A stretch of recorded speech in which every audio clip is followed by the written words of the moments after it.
নমস্কার বন্ধুরা, আবারও একটা রান্নার ভিডিও নিয়ে চলে এলাম। আজকে বানিয়েছিলাম একটু অন্যরকম জিনিস, শামুক। কে কে খান এই শামুক কমেন্টে আমাকে একটু জানাবেন।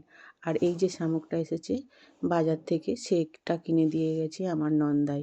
বাজার থেকে কিনেই আমার তারে পাঠিয়ে দিয়েছে। আমি আর আমার ছোটো মেয়ে খাই।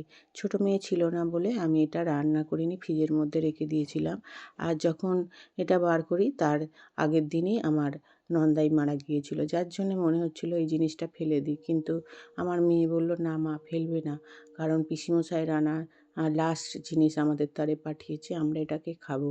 আর সত্যি বলছি, এটা রান্না করতে আমার একদম ভালো লাগছিল না, কিন্তু মানুষটা হাত বয়ে তখন সুস্থ অবস্থায় দিয়ে গিয়েছিল। আর তার দুদিন পরেই উনি স্ট্রোক হয়ে মারা গিয়েছিল। যাই হোক, কথায় কথায় আপনাদেরকে অনেক কিছু শেয়ার করলাম। আর প্রথমেই আমি নুন হলুদ দিয়ে শামুকটা সেদ্ধ করে নিয়েছি। সেদ্ধ করার পর আমি আলু, পেঁয়াজ, আদা, রসুন, টমেটো, হলুদ গুঁড়ো, লঙ্কা গুঁড়ো সমস্ত কিছু দিয়ে ভালো করে কষিয়ে নিয়ে শামুকটা দিয়ে বেশ কিছুক্ষণ কষিয়ে নিয়েছি।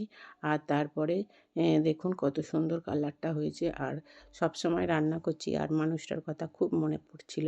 যাই হোক, এখন আমার সমস্ত জিনিস কষানো হয়ে গেছে। ওপর থেকে জল দিয়ে ভালো করে চাপা দিয়ে দিয়েছি।